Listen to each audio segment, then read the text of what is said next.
Ви благодарам што сте на Слободен печат. Продолжуваме со нашата програма. Она што следува е, како што вели нашата најавна шпица, и денешната меѓународна анализа во живо ја следиме што има ново од светот, што се случуваше викендов. Зборуваме со Дејан Андоновиќ. Добро утро. Добро утро. Јас практично би почнал с првен со се по се извинам, нагласените најави за милитаризација на арктичкиот круг. Што значи тоа? Тоа значи дека она нескриена, јавно изразена амбиција на американскиот претседател Доналд Трамп, кој нели рече дека сака Гренланд да го стави под американска управа, да биде во Соединетите американски држави, да им го одземе на некој начин на тој суверенитет кој го има Данска и луѓето кои живеат на Гренланд.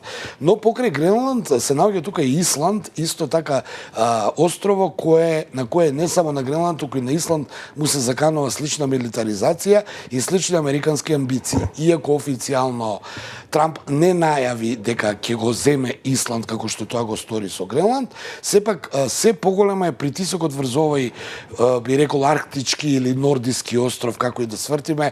Тој е во близина на Гренланд, под Гренланд е во близина на арктичкиот круг. Таму живеат околу 400.000 луѓе, исландјани кои се членка на НАТО, но не се членка на Европската унија и немаат своја војска, и се почесто тука чувствуваат некаков притисок дека и они би биле покрај Гренланд островот кој американците би сакале да го земат под своја управа, не дека ги сакаат, туку геостратешки е близко до Русија, и таму во минатото имало американски бази, особено за време на студената војна, кога американците имале бази за да може да ги контролираат протокот и движењето на руските воени и цивилни бродови. Се разбира, сега во Исланд се појави дебатата кои се следните чекори, тие не се членка на Европската унија, што значи дека не може за нив да застане како така Европа, односно пред се Франција, Германија и останатите земји членки, и сега се на некој начин паѓаат во немилост на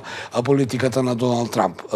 Официјален Рејкјавик, тамошната влада, веќе рече дека не сака ни да размислува за такво нешто, но ние видовме дека во минатото не се прашувате што сакате, туку што ќе ви биде наложено од големите.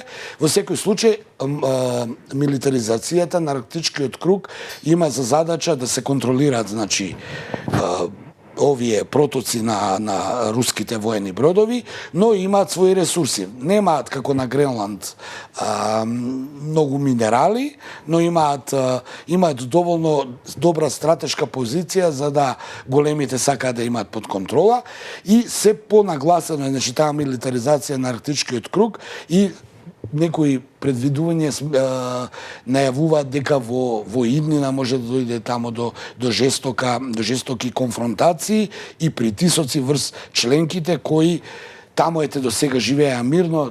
Не знам колку ти си го доживувала Исланд. Исланд бил секогаш, јас приватно сум зборувал, земја посакувана за живење. Тамо е постудено, но тамо луѓето воопшто не се плашат и занимаваат со ништо, имаат стандард и живеат еден нормален живот. Сега некако тој нордиски дел, Данска, Финска, Шведска, Норвешка, веќе беа изреметени од оваа војна во Украина и оваа нова, на некој начин, блоковска поделеност. Дури традиционално неутралната Шведска влезе во НАТО, влезе и Финска, што само дополнително ги конфронтира работите со Русија, која, еве, и покрај некои најави дека ќе дојде до некако примирие и мир, ми се чини дека само се разгорува тој конфликт на релација Исток-Запад. Уште во текот на минатата недела Доналд Трамп имаше изјава дека веќе смета дека постои договор помеѓу Русија и Украина за крај на војната, и дека гордо ја сподели веста дека смета дека веќе се гледа крајот на оваа војна. Има ли некакви новости поврзани со ова бојно поле, со оглед на тоа што знаеме дека војната се уште продолжува? Мене ми делува дека изјавите на Трамп се не ме гледаеш што правам, гледаеш што зборувам, зашто го реков така.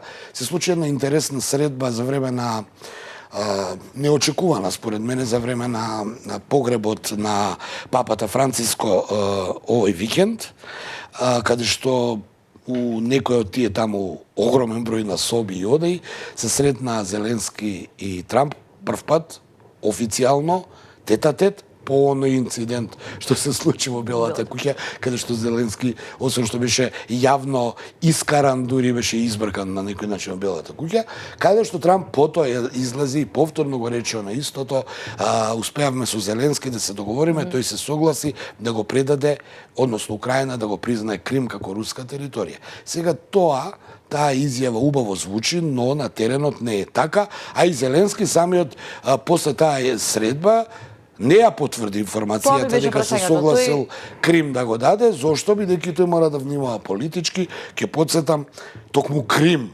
неговата уста беше полна со Крим, дека Крим нема да го даде Украина и дека војната ќе заврши тогаш кога Украина ќе го ослободи Крим од рускиот агресор, како што тоа го рече тогаш.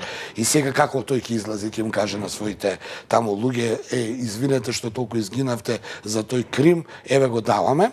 Така да ми се чини дека тоа на теренот продолжува војната. Самиот Трамп после таа убава и оптимистичка изјава даде разочарување дека русите продолжуваат да напаѓаат, и тоа е вистина, бидејќи според последните извештаи русите сериозно удираат на тие фронтови, особено кај Донецк и особено во околу границата кај Курск, каде што дутринава рускиот генералштаб соопшти дека украинските трупи кои влегоа лани во август на руска територија веќе ги нема, практично се таму расфрлени, немаат веќе никаква борбена мок било што да направат.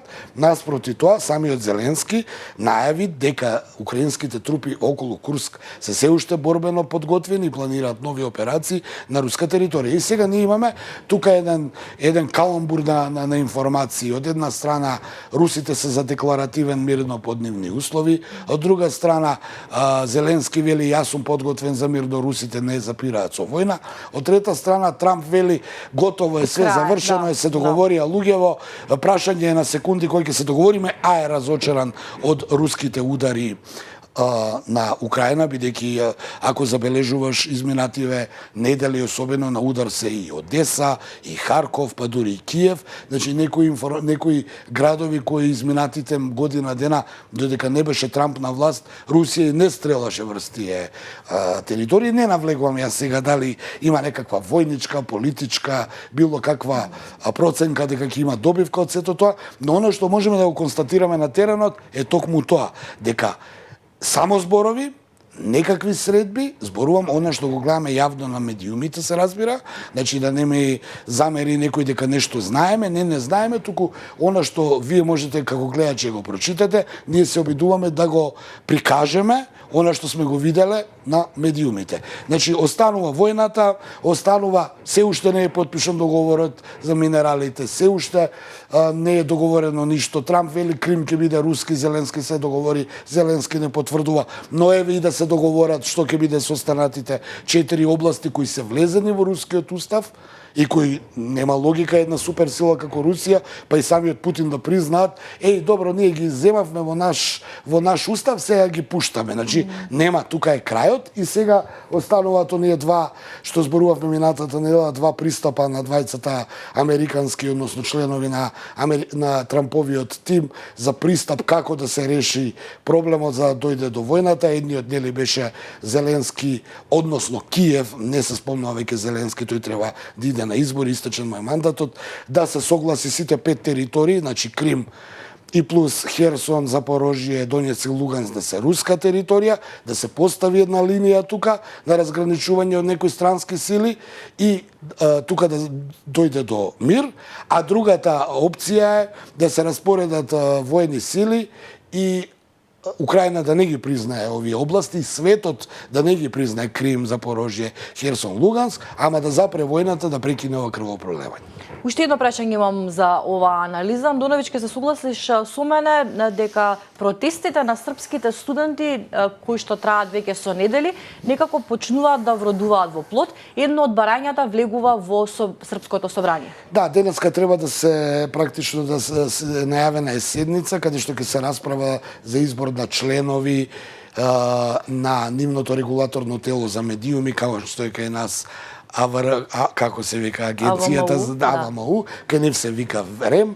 Тоа е едно од клучните барања на студентите кои колку дена веќе, над Не знам 12 колку, дена да. го блокираат влезот на РТС, кој пак нивниот државен сервис дали сака да искористи состојбата што е таму, па покажува една воредна програмска шема каде што немаат некакви вести, имаат само онакви блиц вести уофтон, дали не можат вистински не успеа да ја пренесуваат ниту литургијата за Великден, што за нив е прв пат во поновата историја. Значи студентите, тоа е едно од барањата, парламентот да постави нови членови на РЕМ во управниот одбор на РТС или РТС да се угаси.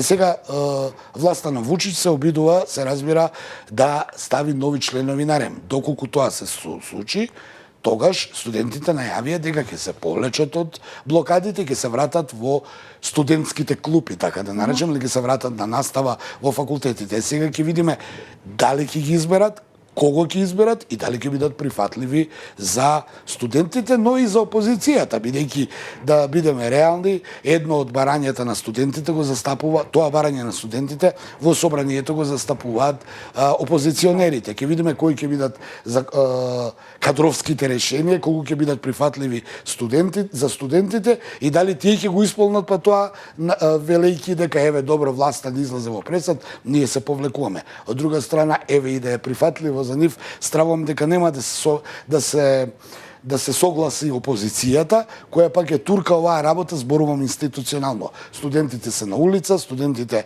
имаат право како идни интелектуалци да бараат тоа што го бараат од власта, но нивните застапници не се во собрание, така да останува да видиме како ќе заврши денешната седница и кои ќе бидат законските решенија и дали конечно ќе падне оваа повеќе месечна не блокада, туку дестабилизација на Србија, за која Вучич самиот вели дека све што побарааме им излеговме од пресрет и тие повторно блокираат. Еве, ова е едно од последните барања и ќе видиме дали после овие барања ќе има некакви нови.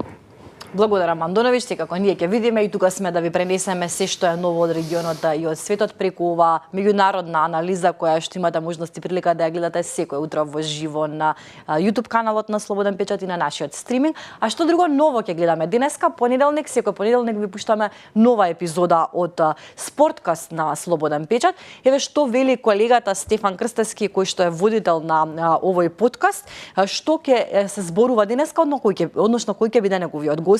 Горан Ѓоргоновски, поранешен ракометен репрезентативец и основач на проектот Ракомет за секое дете и за Влајко видео, исто така и ќе ви пуштиме и од Влајко видеото од колегата Филипа кој што беше на терен. Значи денеска да ве потсетам во 20 часот премиерно издание на новата епизода на Спорткаст, како што споменав, Горан Ѓоргоновски е денешниот гостин. Бидете на YouTube каналот на Слободен печат и премиерно погледнете уште едно вистинско уживање кога се работи за нашиот подкаст посветен на спортот. Овде ќе ви се заблагодарам за вниманието.